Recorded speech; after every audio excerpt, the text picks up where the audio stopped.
Hello aspirants, welcome back to Exams A to Z వారి lockdown mapping series session. ఇవాళ 5 daily mapping సిరీస్లో ఇవాళ topics అనేవి చాలా ఇంట్రెస్టింగ్గా ఉంటాయి. బికాజ్ మ్యాప్స్ అనేవి ఇంపార్టెంట్ కాదు, కానీ ఆ బ్యాక్గ్రౌండ్ టర్మినాలజీస్ అనేది ఎలా అండర్స్టాండ్ చేసుకోవాలి, కరెంట్ అఫైర్స్ ద్వారా ఎలా లింక్ చేసుకోవాలి అనేది మీకు ఇలా డిస్కషన్లో ఇలా చాలా వరకు ఇంపార్టెంట్గా మీకు తెలిసిపోతుంది.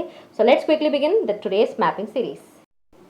సో ఇక్కడ మీరు ఈ స్లైడ్లో చూసేస్తే the Exams A to Z team is coming up before you with the Group 2 test series, Group 1 prelims and mains cum answer writing program, as well as RRB NTPC and SI AP SI test series కూడా మీకు provide చేయడం జరుగుతుంది. So for further details ఈ number ద్వారా మీరు phone చేసి కనుక్కుంటే all the test series details అనేవి కానీ everything will be explained to you. And very minimal amount guys, like 800 rupees, like 799 అమౌంట్లో మీకు ఆర్ఆర్బీ ఎన్టీపీసీ కానీ SI test series and group 1 and group 2 test series కూడా very minimal అమౌంట్లో ఈ lockdown period నుంచి start అవుతూ ఉంటే నెక్స్ట్ నోటిఫికేషన్ ఎవరైతే ఫోకస్ చేస్తున్నారో వాళ్ళకు కూడా ఇంపార్టెంట్గా ఉంటూ అండ్ ఈ పాత నోటిఫికేషన్లో ఏదైతే ఎగ్జామ్స్ ఇంకా పెండింగ్ ఉన్నాయో అవి కూడా కంప్లీట్ చేసేస్తూ ఈజీగా మీకు ఈ టెస్ట్ సిరీస్ ద్వారా పర్సనల్ గైడెన్స్, మోటివేషన్ కానీ అన్నీ కూడా ప్రొవైడ్ చేయడం జరుగుతుంది. So do call us on this number guys for further details. So let's quickly begin with this today's session. So ఇక్కడ ఈ స్లైడ్లో మీరు కానీ చూస్తే ఈ స్లైడ్లో బేసికల్గా it is not about some mapping or something, but current అఫైర్స్లో కానీ ఇంటర్నేషనల్ రిలేషన్స్లో కానీ ఈ టాపిక్ అనేది చాలా రియకరింగ్ అనమాట. ఇప్పుడు ఈ బ్రౌన్ కలర్ పోర్షన్లో ఇక్కడ మీకు కనిపిస్తుంది ఒక ల్యాండ్ ఏరియా అనమాట. ఏదైనా ఇప్పుడు సపోజ్ కోస్టల్ సిటీస్ చూడండి, కోస్టల్ స్టేట్స్ చూడండి, ఆంధ్రప్రదేశ్, గుజరాత్, వెస్ట్ బెంగాల్, ఒడిస్సా, ఇలాంటివన్నీ స్టేట్స్లో వాళ్ళకి ఏంటంటే ల్యాండ్ బౌండరీతో పాటు వాటర్ బౌండరీ కూడా ఎగ్జాక్ట్ ఇంటర్సెక్ట్ అయిన ప్లేసెస్ అనమాట. అంటే వాటర్ అండ్ ల్యాండ్ ఎక్కడైతే ఇంటర్సెక్ట్ అవుతున్నాయో ఆ కోస్టల్ లొకేషన్లో ఇప్పుడు ఒక స్టేట్కి ఎంతవరకు వాటర్స్లో వాళ్ళకి ఏదైనా సపోజ్ ఏదైనా మినరల్స్ కానీ దొరుకుతున్నాయి అనుకోండి, ఎంతవరకు ఫిషింగ్ చేసుకోవచ్చు, అలా ఒక 1000 నాటికల్ మైల్స్ వరకు చేయొచ్చా. అంటే ఇప్పుడు మనం ల్యాండ్ మీద కిలోమీటర్స్ ఎలా అయితే మనం డిస్క్రైబ్ చేస్తున్నామో వాటర్ మీద నాటికల్ మైల్స్ అంటూ ఉంటాం అనమాట. ఈ డిస్టెన్స్ చూసారా, ఇక్కడ డిస్టెన్స్ మెజర్మెంట్ అవుతుందా, ఈ డిస్టెన్స్ని నాటికల్ మైల్స్లో మెజర్ చేస్తూ ఉంటాం. ఒక నాటికల్ మైల్ ఎంత అంటే 1852 మీటర్స్ డిస్టెన్స్లో మెజర్ చేస్తూ ఉంటాం వాటర్ బాడీస్లో. సో ఇప్పుడు ఏదైనా కోస్టల్ సిటీ తీసుకోండి, లైక్ సపోజ్ ఆంధ్రప్రదేశ్ స్టేటే తీసుకోండి. ఇప్పుడు ఆంధ్రప్రదేశ్ ల్యాండ్ బౌండరీ దగ్గర వాటర్ ఇంటర్సెక్ట్ అవుతూ ఇప్పుడు బే ఆఫ్ బెంగాల్ ఉంది కదా, మరి ఆంధ్రప్రదేశ్ ఎంత డిస్టెన్స్ వరకు కూడా ఏ ఫిషింగ్ చేయొచ్చు, మినరల్స్ ఎక్స్ప్లోర్ చేయొచ్చు, ఎంతవరకు దాటితే పర్మిషన్ తీసుకోవాల్సి వస్తుంది అనే డిస్కషన్ అనేది ఈ స్లైడ్ ద్వారా discuss చేసేవచ్చు. So the first thing is that 12 nautical miles, ఈ లైన్ ఫస్ట్ లైన్ వరకు ఆంధ్రప్రదేశ్ స్టేట్ అనేది ఎగ్జాంపుల్గా చెప్తున్నానండి. ఆంధ్రప్రదేశ్ స్టేట్ అనేది ఇక్కడ వీళ్ళు ఏ స్పేస్ అంటే అక్కడ నేవీ అనేది ఎస్టాబ్లిష్ చేసుకోవచ్చు, ఎయిర్ బేస్ సెటప్ చేసుకోవచ్చు, water navy, coastal guards establish చేసుకోవచ్చు, సీ బెడ్ కానీ సబ్ సాయిల్ కానీ అక్కడ ఏదైనా కానీ అంటే ఏదైనా రీసెర్చ్ పరంగా వాళ్ళు ఏదైనా చేసుకుంటూ ఉండొచ్చు. సపోజ్ బంగ్లాదేశ్ నుంచి కానీ ఇక్కడికి ఎవరన్నా ఫిషర్మ్యాన్ అనేది వచ్చేసారనుకోండి ఈ లొకాలిటీలో, అంటే 12 నాటికల్ మైల్స్ వరకు వాళ్ళు సపోజ్ తెలియకుండా వచ్చేసారంటే మాత్రం ఆంధ్రప్రదేశ్ వాళ్ళని ఈజీగా వదిలేయచ్చు, అంటే వదిలేయాల్సి వస్తున్నట్టు సిచ్యువేషన్ అనమాట. ఇన్నోసెంట్ ప్యాసేజ్ అంటారు దాన్నే. వాళ్ళకి తెలియకుండా వచ్చేస్తే మాత్రం they can just allow it and they can just leave those fishermen అనమాట. నెక్స్ట్ వచ్చేది మనకి exclusive economic zone 200 nautical miles వరకు. ఈ 200 నాటికల్ మైల్స్ వరకు ఏమేమి దొరుకుతాయంటే ఇప్పుడు ఆంధ్రప్రదేశ్కి ఎక్స్ప్లోర్ చేయొచ్చు, exploit, conserve, manage, living and non living. ఇప్పుడు లివింగ్ రిసోర్సెస్ అంటే ఫిషెస్ కానీ, ష్రింప్స్ కానీ, లాబ్స్టర్స్ కానీ, ఇలాంటివన్నీ సీ యానిమల్స్ ఇలాంటివన్నీ ఉంటాయి. ఇప్పుడు నాన్ లివింగ్ అంటే మినరల్స్, పాలిమెటానిక్ నోడల్స్ కానీ, ఏదైనా గ్యాస్ కానీ, ఎక్స్ప్లోరేషన్స్ కానీ ఈ 200 నాటికల్ మైల్స్ వరకు ఎక్స్క్లూజివ్ అంటే ఆంధ్రప్రదేశ్ మాత్రమే చెందింది ఈ 200 నాటికల్ మైల్స్ వరకు అని ఇక్కడ రైట్స్ ఇవ్వడం జరుగుతుందన్నమాట. అలానే వాటర్లోనే కాకుండా ల్యాండ్లో దొరికే మనకి రీసోర్సెస్ అని సీబెడ్ రీసోర్సెస్ కానీ, స్పీషీస్ కానీ ఏమన్నా ఉన్నాయంటే కూడా ఇది ఆంధ్రప్రదేశ్ వరకు చెందుతూ ఉంటుంది. మరి 200 నాటికల్ మైల్స్ నుంచి తర్వాత ఉన్న సిచ్యువేషన్ అంతా దాన్ని ఏమంటారంటే హై సీస్ అంటారు.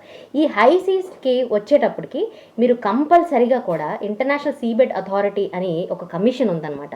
ఆ కమిషన్ దగ్గర మీరు డెఫినెట్గా పర్మిషన్ అనేది తీసుకురావడం అనేది జరుగుతుంది. దాన్ని ఇంటర్నేషనల్ సీబెడ్ అథారిటీ జమైకా దగ్గర దాని హెడ్ క్వార్టర్స్ ఉన్నాయి. సో ఇక్కడికి వెళ్ళి మనం తీసుకోవడం జరిగిన తర్వాతే ఈ ఏరియాలో మనకి ఏ ఎక్స్ప్లోరేషన్ తీసుకోవాలన్నా సరే, ఏదైనా మినరల్స్ దొరుకుతున్నాయన్నా సపోజ్, లేకపోతే ఇక్కడే పర్మిషన్ తీసుకోవాలంటే మన ఆంధ్రప్రదేశే కాకుండా సరౌండింగ్ ఒడిశా స్టేట్ కూడా ఇక్కడ ఏదైనా క్లెయిమ్ చేసుకోవచ్చు రైట్స్, వాళ్ళకి కానీ పర్మిషన్ ఇంటర్నేషనల్ సీబెడ్ అథారిటీ ఇస్తే. సో ఇలాంటి డిస్క్రిప్షన్ అనేది మన ఇంటర్నేషనల్ అఫైర్స్లో కానీ కరెంట్ అఫైర్స్లో కానీ వస్తూ ఉంటే మాత్రం you just have to remember that 12 nautical miles వరకు టెరిటోరియల్ సీస్ అంటారు ఈ లొకేషన్ని. దీనిలో ఫుల్ సావరెన్ రైట్ రైట్స్ అనేవి ఈ స్టేట్కి మాత్రమే, అడ్జాయినింగ్ స్టేట్కి మాత్రమే ఉంటుంది. నెక్స్ట్ సావరిన్ రైట్స్ వాటర్తో పాటు షెల్ఫ్, కాంటినెంటల్ షెల్ఫ్ ఎక్కడైతే నారో బేస్డ్ వెరీ స్టీప్ కాకుండా జనరల్ స్లోప్ అనేది ఎక్స్టెండ్ అవుతుందో ఏదన్నా ల్యాండ్ బేస్డ్కి, అక్కడ ఆ కాంటినెంటల్ షెల్ఫ్తో పాటు వాటర్ బాడీ కూడా సావరిన్ రైట్స్ అనేది ఆ స్టేట్కి ఇవ్వడం జరుగుతుంది. అండ్ 200 నాటికల్ మైల్స్ తర్వాత హై సీస్ దగ్గర పర్మిషన్ కావాలంటే ఇంటర్నేషనల్ సీబెట్ అథారిటీ దగ్గర నుంచి పర్మిషన్ తీసుకొచ్చి రావాలి. ఇవాళ మన నెక్స్ట్ మ్యాపింగ్ సెషన్లో మనకి ఇండియన్ ఓషన్ పోర్షన్లో కొన్ని ఐలాండ్స్ ఉంటాయన్నమాట. ఈ ఇండియన్ ఓషన్లో ఈ ఐలాండ్స్ అనేవి చాలా ఇంపార్టెంట్. చాలా ఎగ్జామ్స్లో నార్త్ టు సౌత్ బేసిక్ కండిషన్గా అడిగినట్టు కానీ, లేకపోతే ఈస్ట్ టు వెస్ట్ లొకేషన్లో కానీ, అంటే ఆర్డర్లో అడిగినట్టు చాలా వరకు అడిగారు చాలా ఎగ్జామ్స్లో. సో రిమెంబర్ చేసుకోండి. ఇప్పుడు ఇండియన్ ఓషన్లో ఈ ఐలాండ్స్ ఎలాంటివి ఉంటాయంటే, ఫస్ట్ మాల్దీవ్స్ అనేవి స్టార్ట్ అయిపోతాయి. ఈ మాల్దీవ్స్ అనేది దాని కింద కొంచెం ఈ నార్త్ సౌత్ వెస్ట్ పొజిషన్లో మనకు వచ్చేది సెషల్స్ ఐలాండ్స్ అనమాట. సెషల్స్ కింద ఉండేది అజంప్షన్ ఐలాండ్, తర్వాత దానికి ఈస్ట్ పొజిషన్లో ఉండేది డియోగో గార్షియా ఇక్కడ యుఎస్ నేవల్ బేస్ స్టేషన్ అనేది ఎస్టాబ్లిష్ చేశారు. అంటే ఇండియన్ ఓషన్లో ఎవరు ఎలాంటి యాక్టివిటీస్ చేస్తున్నారు అనేది ఒక బిగ్ బ్రదర్ యాటిట్యూడ్ టైప్లో చూస్తూ ఉండడానికి ఇక్కడ నేవల్ బేస్ ఎస్టాబ్లిష్ చేసింది యుఎస్. దెన్ అగెలెగా ఐలాండ్స్ అనేవి నెక్స్ట్ ఇంపార్టెంట్ ఐలాండ్స్. అగెలెగా ఐలాండ్స్ ఎందుకంటే మనం ఇండియా వీళ్ళు ఏంటంటే మొరిషియస్తో రీసెంట్గా ఎంఓయూ అనేది సైన్ చేయడం జరిగింది అగెలెగా ఐలాండ్స్తో India, because this comes under Mauritius portion అనమాట. ఎయిర్ స్ట్రిప్ కానీ డాకింగ్ ఫెసిలిటీని అనేది ఎస్టాబ్లిష్ చేయడానికి ఇక్కడ ఇండియా అనేవారు మొరిషియస్తో MOU memorandum of understanding sign చేయడం జరిగింది. నెక్స్ట్ ఇప్పుడు అజంప్షన్ ఐలాండ్ సెషల్స్ వాళ్ళ జ్యూరిస్డిక్షన్లో వస్తుందన్నమాట. ఈ ఐలాండ్స్ వాళ్ళతో మనం ఏం చేసామంటే, సెషల్స్తో మనం memorandum of understanding air strip and docking facility అనేది ఎస్టాబ్లిష్ చేసాం. ఎందుకంటే మనకి ఇండియన్ ఓషన్ అనేది స్ట్రాటజిక్ పాయింట్. ఆ స్ట్రాటజిక్ పాయింట్ రిటైన్ చేయాలంటే ఇలాంటి ఐలాండ్స్ అన్నింటినీ కూడా మనం ఎప్పటికప్పుడు ఫ్రెండ్షిప్ రిలేషన్స్తో కానీ, ఒక స్ట్రాటజిక్ ఇంట్రెస్ట్ కానీ, ఒక memorandum of understanding and technical, economical, political అన్ని ఇంట్రెస్ట్ అనేది చూస్తూ ఉండాలన్నమాట. నెక్స్ట్ కమ్స్ వాళ్ళ సౌత్లోనే మనం చూస్తే ఇక్కడ మొరిషియస్ వాళ్ళకి చెందింది అగెలెగా ఐలాండ్స్, సెషల్స్కి చెందింది assumption islands. Next comes Madagascar. ఈ మెడగాస్కర్ దగ్గర ఇండియన్ లిజనింగ్ పోస్ట్ అనేది ఎస్టాబ్లిష్ చేయడం జరిగింది. సో ఇలా ఇండియా అంటూ ఈ ఇండియన్ ఓషన్లో ఉండే ఐలాండ్స్ యొక్క కంట్రోల్ అనేది తీసుకోవడం జరుగుతుంది. రీసెంట్ టైమ్స్లో చాలా వరకు కరెంట్ అఫైర్స్లో రావడం వల్ల ఈ పోర్షన్స్ అనేది రిమెంబర్ చేసుకుంటే మనకి ఈజీగా ఏదైనా క్వశ్చన్ మ్యాప్ పాయింటింగ్ బేస్డ్ మీద ఏమైనా మ్యాచ్ ద ఫాలోయింగ్ క్వశ్చన్లో వచ్చినా సరే మీరు ఈజీగా ఆన్సర్ చేయగలుగుతారు. ఇప్పుడు ఇక్కడ మ్యాపింగ్ చాలా ఎక్స్టెన్సివ్ వాస్ట్ కండిషన్స్లో చూస్తున్నారు కదా. వరల్డ్ మ్యాప్లో డెజర్ట్స్ అనే లొకేషన్ చూస్తే మనకి బ్లాక్ కలర్లో ఇక్కడ డిఫైన్ అయ్యి, బ్లాక్ కలర్ అనేవి హాట్ డెజర్ట్స్. దెన్ ఇక్కడ లైట్ బ్రౌనిష్ కలర్లో ఉండేవి మిడ్ లాటిట్యూడ్స్ అనమాట. మిడ్ లాటిట్యూడ్స్ అంటే ఒక 30 నుంచి 60 నార్త్ అండ్ సౌత్లో ఉండే లొకేషన్స్, వాటి డెజర్ట్స్ని మనం మిడ్ లాటిట్యూడ్ డెజర్ట్స్ అంటూ ఉంటాం అనమాట. అండ్ యూ హ్యావ్ ఇక్కడ north pole and south pole దగ్గర ఎప్పుడు కూడా మనకి కోల్డ్ డెజర్ట్స్ అనేవి ఎప్పుడు అవైలబుల్గా ఉంటాయి. సో 3 రకాల డెజర్ట్స్ అంటూ ఉన్నాయి.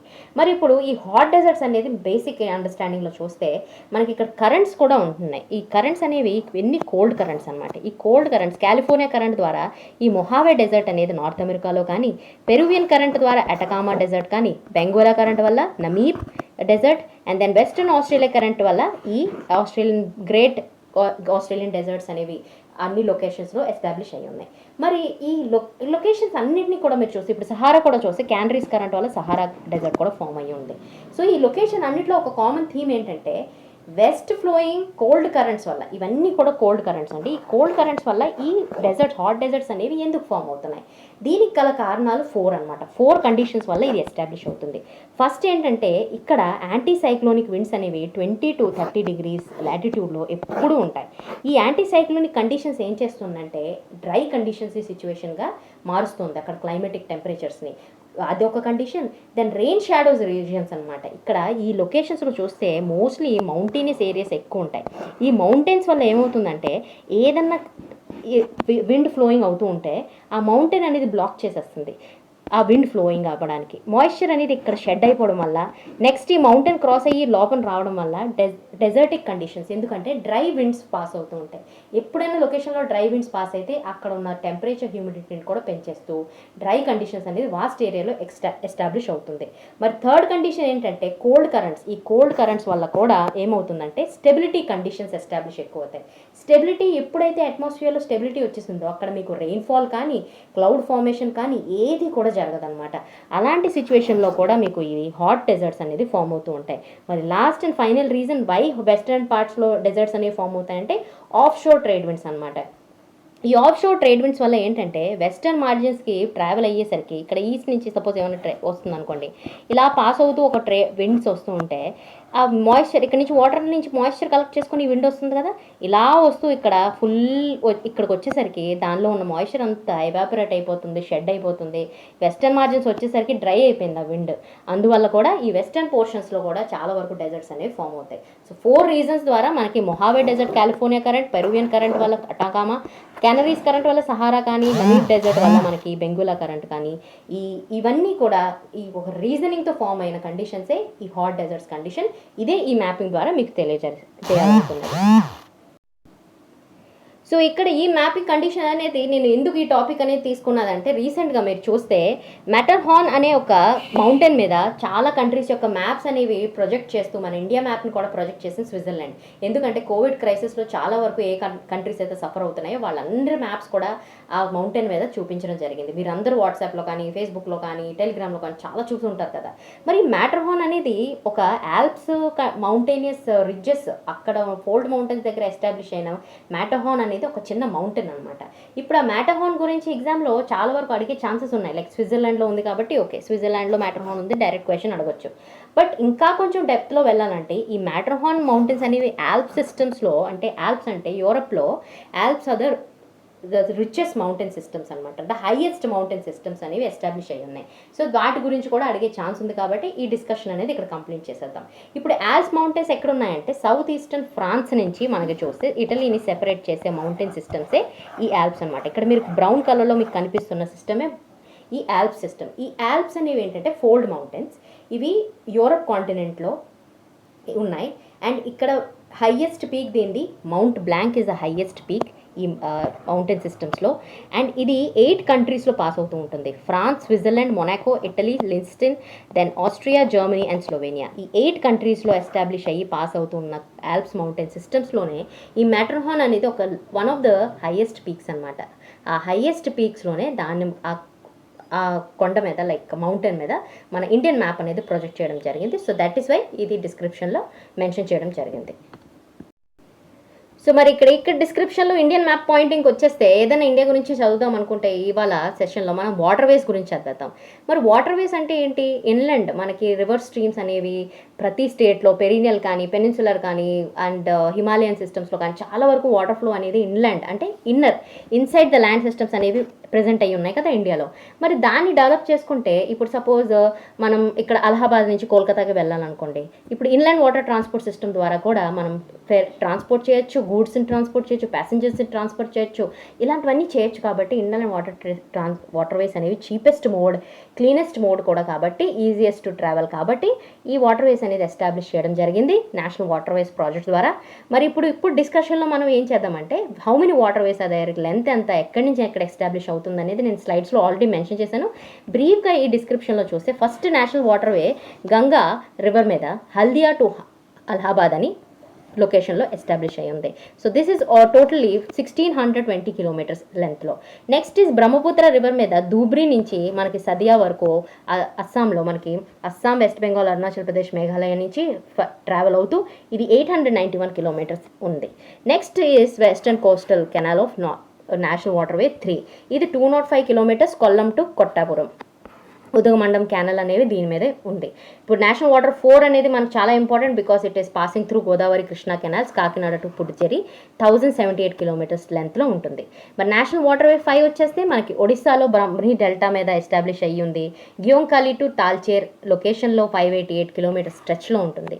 Last is these national waterway 6 which is in the process. ఇప్పుడు రీసెంట్గా ఇది కన్సిడర్ చేయడం జరిగింది గవర్నమెంట్ ఆఫ్ ఇండియా ద్వారా. సో ఇది బరాక్ రివర్. ఈ బరాక్ రివర్ అనేది లఖీపూర్ నుంచి బాంగా వరకు పాస్ అవ్వాలని, then it's a very important national waterway ఎందుకంటే నార్త్ ఈస్ట్ ప్రాజెక్ట్స్ కాబట్టి ఇట్ ఈస్ కనెక్టింగ్ ఆల్సో. ఇది ప్రాసెస్లో మయన్మార్ వరకు కనెక్ట్ చేయాలని అనుకుంటున్నారు. సో ఇప్పుడు ప్రస్తుతానికి ఇదైతే అండర్ కన్స్ట్రక్షన్లో ఉంది.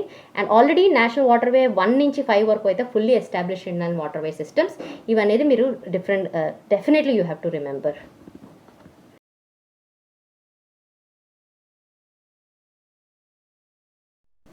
సో ఆ వాటర్ వైస్ డిస్క్రిప్షన్కి మీకు గురించి ఎక్స్ట్రా ఇన్ఫర్మేషన్ ఇవ్వడానికి అలహాబాద్ హల్దియా స్ట్రెచ్ గంగా భగీరథి హుగ్లీ రివర్ మీద 1986 నుంచి స్టార్ట్ అయ్యి ఇది ఉత్తరప్రదేశ్, బీహార్, జార్ఖండ్ అండ్ వెస్ట్ బెంగాల్ నుంచి ఫ్లో అవుతూ ఆల్మోస్ట్ లైక్ దీనికి 1300 లైక్ 1400 కిలోమీటర్స్ వరకు ఎస్టాబ్లిష్ అయ్యి ఉందన్నమాట.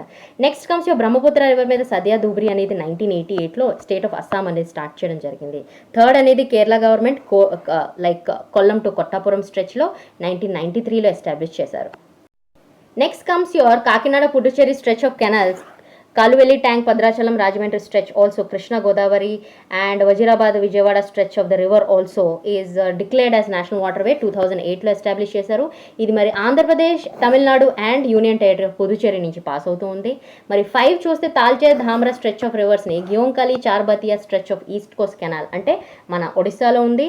చార్బతియా ధామ్రా అని నెక్స్ట్ స్ట్రెచ్ మహానది డెల్టాస్ మీద ఎస్టాబ్లిష్ అయ్యి ఇది కూడా 2008లో నేషనల్ వాటర్వే కింద డిక్లేర్ చేయడం జరిగింది. మరి ఇది వెస్ట్ బెంగాల్ అండ్ ఒరిస్సా స్టేట్లో ఫ్లో అవుతూ ఉంటుంది ఈ నేషనల్ వాటర్వే. సో ఇవాళ మ్యాప్ సెషన్స్ అనేవి కంప్లీట్ అయిపోయాయి. ఈ 5 map sessions I hope you're utilising the series guys. Previous videos కూడా చూస్తూ ఉండండి. PT365 also videos are being uploaded and many more sessions are going to come guys. Lockdown పీరియడ్ని మీరు చాలా ఇంపార్టెంట్గా యూటిలైజ్ చేసుకుంటారని అనుకుంటూ and before I leave the test series, group 2 online test series, group 1 prelims comes mains answer writing, RRB, NTPC, APSI test series అనేవి అన్నీ కూడా complete అవుతున్నాయి, సైమిల్టేనియస్గా రన్ అవుతూ ఉంటున్నాయి. So very minimal amount guys, 999 అమౌంట్లో మీకు గ్రూప్ 2 కానీ 799 అమౌంట్లో RRB, NTPC కానీ ఇవన్నీ టెస్ట్ సిరీస్ కూడా వెరీ బేసిక్ అమౌంట్తో మీకు పర్సనల్ గైడెన్స్ ఇస్తూ lot of explanation videos provide చేస్తూ దీనివల్ల మీ స్టడీస్ అనేది ఈజీ చేయడం అనేది ఈ ఎగ్జామ్స్ A to Z వారి టీం యొక్క ఉద్దేశం. So do call us on this number and get all the details regarding the test series guys, and until the next session, Jai Hind, take care, stay home, stay safe.